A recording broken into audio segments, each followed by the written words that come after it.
Korupsi adalah tindakan menyalahgunakan kepercayaan publik yang bertujuan untuk mendapatkan keuntungan sepihak. Kata korupsi sendiri berasal dari bahasa Latin yaitu corruptio. Corruptio adalah tindakan merusak atau menghancurkan.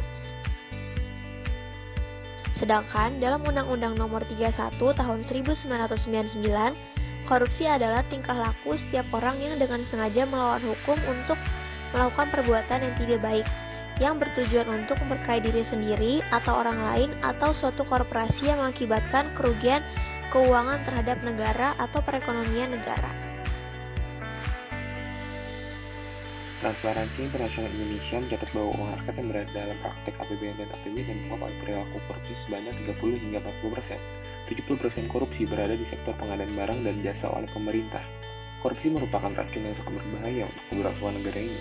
Dampak lain dari adanya korupsi adalah membuat ekonomi biaya tinggi yang membebankan pelaku ekonomi. Kejadian ini berimbas pada tingginya harga jasa dan pelayanan publik karena harga yang ditetapkan dibuat tinggi agar bisa menutupi kerugian pelaku ekonomi akibat besaran modal yang dilakukan karena penyelewengan yang mengarah ke tindak korupsi. Selain itu, korupsi menghambat peran negara dalam pengaturan alokasi dan pemerataan aset serta akses. Setelah kita mendengar mengenai dampak dari korupsi itu sendiri, sekarang kita akan membahas mengenai cara memberantas korupsi melalui diri kita sendiri. Yang pertama ada membiasakan diri untuk bersikap jujur dan berintegritas. Yang kedua, menjadi diri sendiri alias apa adanya. Yang ketiga, berlatih untuk menerima dan menjalankan konsekuensi dengan lapang dada. Dan yang terakhir, disiplin pada diri sendiri. Proyek Hambalang. Proyek Hambalang adalah proyek pembangunan pusat pendidikan pelatihan dan sekolah olahraga nasional di Desa Hambalang. Kasus korupsi ini merugikan negara sebesar sekitar 464,5 miliar rupiah.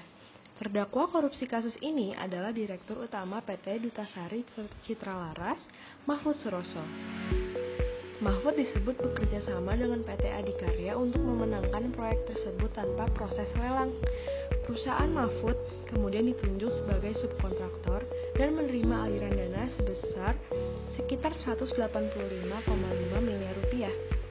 Dari jumlah itu, uang yang digunakan untuk pengerjaan proyek hanyalah 89,1 miliar rupiah. Kasus korupsi Kota Waringin Timur. Komisi Pemberantasan Korupsi KPK menetapkan Bupati Kota Waringin Timur Supian Hadi sebagai tersangka pada 1 Februari 2019 atas kasus dugaan suap terkait izin usaha pertambangan atau IUP. Supian Hadi diduga menyalahgunakan wewenang dalam penerbitan izin usaha pertambangan kepada 3 perusahaan.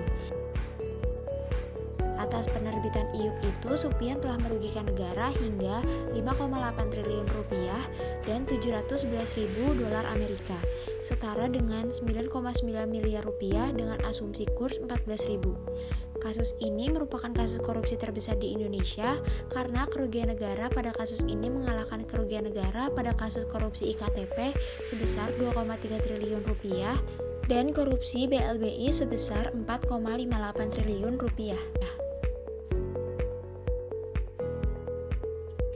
Kesimpulan terakhir kami, korupsi merupakan perbuatan yang merugikan. Kasus-kasus korupsi memengaruhi setiap rakyat dalam negara dan perlu diberantas. Untuk terciptanya suasana yang merdeka dari korupsi, kita perlu menanam dari dini bibit-bibit kecintaan kita terhadap negara, terhadap saudara-saudari kita sesama, terhadap Pancasila. Dengan demikian, persatuan dan keadilan bangsa akan kokoh kembali. Karena kita semua bertumpah darah yang satu, berbangsa yang satu, dan berbahasa yang satu.